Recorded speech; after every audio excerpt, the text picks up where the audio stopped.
Hello दोस्तों, नमस्कार। स्वागत है एक बार फिर से आप सभी का अपने प्रिय चैनल पर। दोस्तों आपको बता दें जो अभी की सबसे बड़ी खबर आ रही है, जहां पर 24 मई को मिलेंगे प्रधानमंत्री नरेंद्र मोदी जी और जो बाइडन। अमेरिका ने कहा चीन को नहीं भूले हम। जी हाँ दोस्तों, आपको बताएंगे कैसे चीन की बढ़ने वाली है बड़ी टेंशन। जी हाँ दोस्तों, इसी बीच आपको बताएंगे जहां पर व्लादिमीर पुतिन ने दी है पश्चिमी मुल्कों को अब तक की सबसे बड़ी धमकी। जी हाँ दोस्तों, परमाणु हमले की धमकी दी गई और कहा है कि यूक्रेन में अगर दखलबाजी की तो बिजली की तेजी से करेंगे अटैक। जी हाँ दोस्तों, बहुत बड़ी खबर आपको बताने वाले हैं हम। और इसी बीच दोस्तों बताएंगे जहां पर अमेरिका की पाकिस्तान को दो टूक कहा भारत के साथ संबंधों में लेकर आए सुधार। जी हाँ दोस्तों, बताएंगे अमेरिका की जुबानी। और इसी बीच आपको बताएंगे जहां पर इमरान खान को लेकर दोस्तों मरियम नवाज का सबसे बड़ा खुलासा अब तक का बताएंगे क्या है खबर। और इसी बीच आपको बताएंगे जहां अखिलेश के बयान पर मायावती का जवाब, कहा मैं यूपी की सीएम या फिर देश की पीएम बन सकती हूं लेकिन राष्ट्रपति नहीं बन सकती। बताएंगे दोस्तों पूरी बात आपको क्या है, तो हर तरह की जानकारी अभी हम आपको बताने वाले हैं, तो आराम से बने रहिएगा वीडियो के अंत तक। और अभी खबरों में आगे बढ़ने से पहले हमेशा की तरह मानते हैं कि मोदी जी हैं तो हर चीज संभव है। भारतीय सेना है तो अपना देश गर्व से जी रहा है दोस्तों, और आपको भी भारतीय होने पर शान है। और मानते हैं कि भारत देश नंबर 1 देश है और भारत की विदेश नीति सबसे बेस्ट है, सबसे टॉप की है। तो इस वीडियो को भी कर दीजिए लाइक, चैनल को कर दीजिए सब्सक्राइब, बेल आइकन दबाइए, साथ ही कमेंट बॉक्स में लिख दीजिएगा जय हिंद। जी हाँ दोस्तों, तो चलते हैं पहली और सबसे बड़ी खबर की तरफ, जहां पर रशिया को छोड़ अमेरिका का अब चीन पर बड़ा फोकस। 24 मई को जापान में होगा क्वाड सम्मेलन। जो बाइडन दे सकते हैं ड्रैगन को सख्त संदेश। जी हाँ दोस्तों, बता दें 24 मई को मिलेंगे प्रधानमंत्री मोदी जी और जो बाइडन, जिसके बाद अमेरिका ने चीन को लेकर कहा है कि हम नहीं भूले चाइना को। जी हाँ दोस्तों, अगले महीने टोक्यो में फिर होगी पीएम मोदी जी और जो बाइडन की मुलाकात। बता दें अमेरिकी राष्ट्रपति जो बाइडन अगले महीने जापान की यात्रा करेंगे और टोक्यो में क्वाड शिखर सम्मेलन में हिस्सा लेंगे। इस दौरान वो भारत के प्रधानमंत्री नरेंद्र मोदी जी से मुलाकात करेंगे। आपको बता दें कि इस साल ये दूसरी बार होगा जब दोनों नेता एक दूसरे से फिर मिलेंगे। व्हाइट हाउस की प्रेस सचिव जेन साकी ने इसकी बड़ी जानकारी दी है। जेन साकी ने कहा है कि इस यात्रा का उद्देश्य स्वतंत्र और खुले हिंद प्रशांत क्षेत्र के लिए जो बाइडन हैरिस प्रशासन की ठोस प्रतिबद्धता को आगे बढ़ाना है। इससे पहले भी क्वाड शिखर सम्मेलन के दौरान सितंबर 2021 में दोनों नेताओं के बीच मुलाकात हुई थी। रशिया यूक्रेन युद्ध के कारण उत्पन्न स्थिति के बीच नरेंद्र मोदी जी और जो बाइडन के बीच होने वाली आमने सामने की मुलाकात काफी अहम मानी जा रही है। जी हाँ दोस्तों, बहुत बड़ी खबर। जेन साकी ने कहा कि जो बाइडन दक्षिण कोरिया के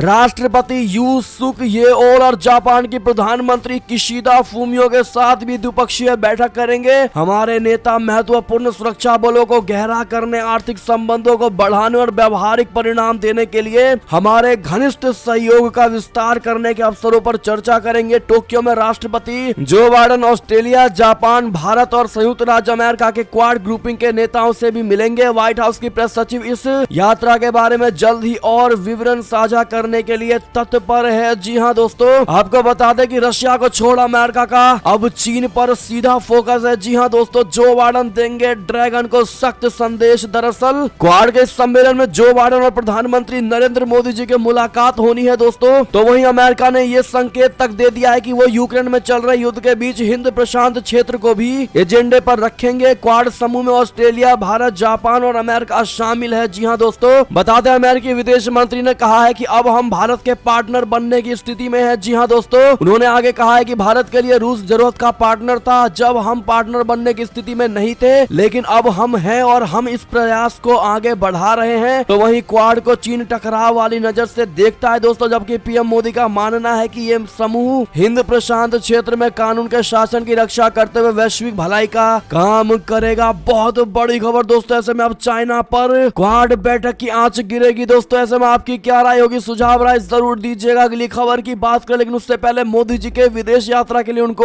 हैप्पी जर्नी मोदी जी जरूर कह दीजिएगा। बात करें अगली खबर की, जहां व्लादिमीर पुतिन ने दी है पश्चिमी मुल्कों को सीधी परमाणु हमले की बड़ी चेतावनी। कहा यूक्रेन में की दखलबाजी तो बिजली की तेजी से करेंगे अटैक। जी हाँ दोस्तों, रूस के राष्ट्रपति व्लादिमीर पुतिन ने पश्चिमी मुल्कों को धमकी देते हुए कहा है कि अगर किसी भी देश ने यूक्रेन में दखल अंदाजी की तो वो परमाणु परमाणु हमला कर देंगे। उन्होंने कहा है कि ये कार्रवाई बिजली की तेजी से होगी। साथ ही पुतिन ने ये तक दावा कर दिया है कि पश्चिमी मुल्क रशिया के खिलाफ आर्थिक प्रतिबंध लगाने की अपनी परियोजनाओं में विफल रहे हैं। रूसी राष्ट्रपति ने कहा है कि मौजूदा यूक्रेन युद्ध में दखल अंदाजी करने की कोशिश करने वाले किसी भी देश को रूस की कड़ी कार्रवाई का सामना करना पड़ेगा। उन्होंने कहा कि उस स्थिति में मॉस्को कैसी प्रतिक्रिया करेगा, इस पर सभी निर्णय पहले ही लिए जा चुके हैं। बहुत बड़ी खबर दोस्तों। बढ़ते अगली खबर की तरफ, जहां पर अमेरिका की पाकिस्तान को दो टूक कहा, भारत के साथ संबंधों में लेकर आए सुधार। जी हां दोस्तों, अमेरिका में लोकतंत्र समर्थकों ने पाकिस्तान से कहा है कि भारत के साथ संबंधों में सुधार करें। लोकतंत्र समर्थकों के इस ग्रुप ने कहा है कि पाकिस्तान की नवनियुक्त सरकार जाति और धार्मिक संघर्षों को खत्म करने और भारत एवं अन्य पड़ोसी मुल्कों के साथ बेहतर संबंध बनाने की कोशिश करने की अपील की है। जी हां दोस्तों, और इसी बीच आपको बता दें, जहां पर मरियम नवाज ने इमरान खान को लेकर किया अब तक का सबसे बड़ा खुलासा। कहा सत्ता में बने रहने के लिए उन्होंने सेना से मांगी थी भीख। जी हां दोस्तों, पाकिस्तान में नई सरकार तो बन गई है, लेकिन पूर्व प्रधानमंत्री इमरान खान को लेकर नए नए खुलासे अब भी हो रहे हैं। दोस्तों, सत्तारूढ़ दल PMLN की उपाध्यक्ष मरियम नवाज ने आरोप लगाया है कि अपदस्थ प्रधानमंत्री इमरान खान सत्ता में बने रहने के लिए इतने उतावले थे कि उन्होंने अपनी सरकार को बचाने के लिए सेना से आखिरी मिनट तक भीख मांगी थी। पाकिस्तान के 75 वर्षों के इतिहास में से आधे से अधिक समय तक देश पर सेना का शासन रहा है, जहां कभी भी तख्ता पलट होने की आशंका बनी रहती है। साथ ही सेना का सुरक्षा और विदेश नीति के मामलों में भी खासा दखल रहा है। बहुत बड़ी खबर दोस्तों। हालांकि सेना ने हाल में शहबाज शरीफ और खान के बीच हुए राजनीतिक संघर्ष से ये कहते हुए खुद को दूर कर लिया था कि उसका राजनीति से कोई लेना देना नहीं है। मरियम ने मंगलवार देर रात लाहौर में कार्यकर्ताओं के सम्मेलन में कहा कि इमरान खान इतने हताश थे कि उन्होंने अंतिम क्षणों तक अपनी सरकार को बचाने के लिए सेना से भीख मांगी थी। यहाँ तक कि उन्होंने अपने खिलाफ लाए गए अविश्वास प्रस्ताव के मद्देनजर पूर्व राष्ट्रपति और PPP के सह अध्यक्ष आसिफ अली जरदारी तक से मदद का अनुरोध किया था। बहुत बड़ी खबर दोस्तों, बहुत बड़ा खुलासा कह सकते हैं इसको। अगली खबर की बात करें, जहां पर इमरान 2.0 बनने में लगे शहबाज शरीफ सऊदी अरब दौरे पर फैलाएंगे भीख का कटोरा। किंगडम से मांगे जाएंगे 3.2 अरब डॉलर। जी हां दोस्तों, पाकिस्तान में 3.5 साल तक सत्ता संभालने वाले पूर्व प्रधानमंत्री इमरान खान की पहचान एक ऐसे नेता के तौर पर हुई थी जो अपने हर विदेश दौरे पर भीख का कटोरा लेकर दुनिया के देशों से पैसा मांगता था। वहीं अब समय बदल चुका है। शहबाज शरीफ देश के नए प्रधानमंत्री बन चुके हैं, लेकिन हालात अभी भी जस के तस ही बने हुए हैं। दोस्तों, शहबाज में भी इमरान 2.0 बनने की जल्दी है। दरअसल हम ऐसा इसलिए कह रहे हैं दोस्तों, क्योंकि शहबाज शरीफ गुरुवार को सऊदी अरब के दौरे पर जाएंगे, यानी आज, और इस दौरान वो सऊदी अरब से 3.2 अरब डॉलर की वित्तीय सहायता पैकेज की मांग करेंगे। जी हां दोस्तों, जियो न्यूज की रिपोर्ट के मुताबिक शहबाज शरीफ विदेशी मुद्रा भंडार में और कमी को रोकने के लिए सऊदी अरब के आगे हाथ फैलाएंगे। जी हां दोस्तों,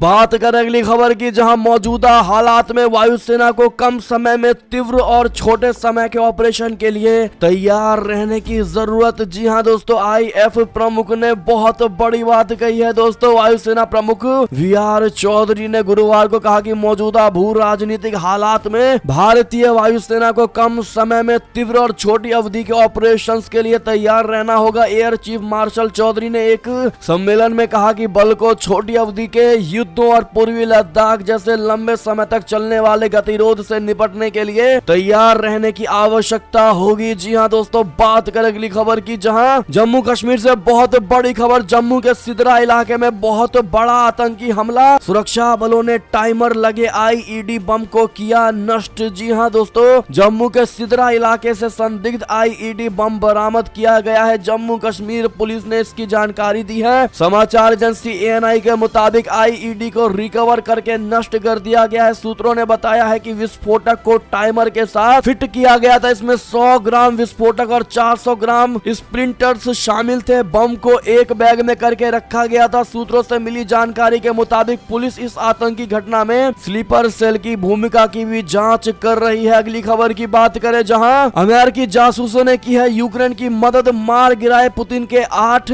खास जनरल। जी हां दोस्तों, रशिया को यूक्रेन के खिलाफ युद्ध छेड़े 2 महीने से ज्यादा हो चुके हैं। दुनिया को लगा था कि यूक्रेन युद्ध कुछ दिन में ही रशिया के सामने टेक देगा, मिलेगा, लेकिन ऐसा नहीं हुआ दोस्तों। रशिया अभी भी जीत से दूर है। अमेरिका समेत यूरोपियन देश यूक्रेन की हथियार भेज करके मदद कर रहे हैं। इसी बीच एक रिपोर्ट में नया खुलासा हुआ है कि इस रिपोर्ट में कहा गया है कि अमेरिका के जासूस भी यूक्रेन के लिए काम कर रहे हैं। अमेरिका के जासूस से मिल रही जानकारी से ही यूक्रेन की सेना रशिया को जबरदस्त नुकसान पहुंचाने में सफल हो पा रही है। एक बता दें आपको, एक पूर्व और तत्कालीन अमेरिकी सेना के अधिकारी ने बताया है कि अमेरिका समय समय पर रियल टाइम इंटेलिजेंस यूक्रेनी सेना को देता रहा है जब से रशिया ने यूक्रेन पर हमला किया है। एक इंडिपेंडेंट रूसी आउटलेट ने इस बात का खुलासा किया है दोस्तों। इसमें कहा गया है कि लगभग 317 जूनियर लेफ्टिनेंट रैंक और उससे ऊंचे पद के अफसरों की मौत यूक्रेन पर रशिया के हमलों के दौरान हो चुकी है। तीसरी श्रेणी में सबसे बड़े अधिकारी और ग्रेड वाले अफसरों की मौत हो चुकी है, जिनमें 8 जनरल और रशिया ब्लैक सी फ्लीट एक डिप्टी कमांडर भी शामिल है। बहुत बड़ी खबर दोस्तों, और ऐसे ही लेटेस्ट अपडेट के लिए हमारे चैनल को सब्सक्राइब करना मत भूलिएगा दोस्तों। प्लीज जिन्होंने वीडियो को अभी तक लाइक नहीं किया प्लीज लाइक कर दीजिए। बढ़ते अगली खबर की ओर, जहां पर अखिलेश के बयान पर मायावती का जवाब। कहा, मैं यूपी की सीएम या देश की पीएम बन सकती हूं लेकिन